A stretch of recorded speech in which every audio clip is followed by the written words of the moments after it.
ても大きいけどね、30超えてるから、うん。ゆっくりマックスに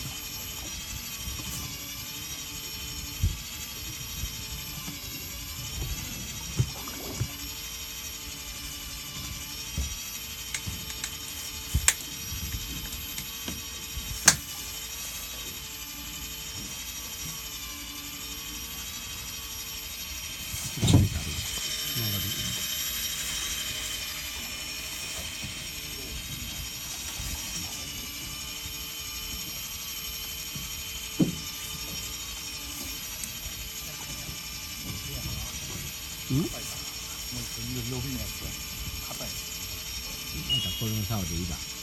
150、ああ、カタカタカタ。 150ぐらいまで入るやつ。先調子。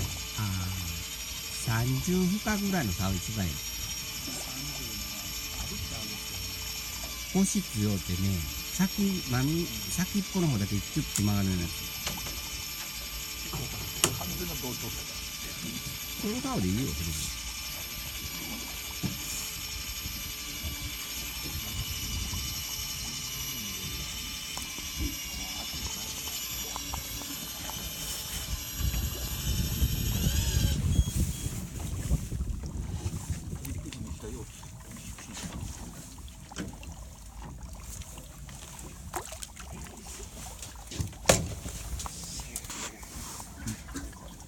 ちょうどいいとこかかってますね。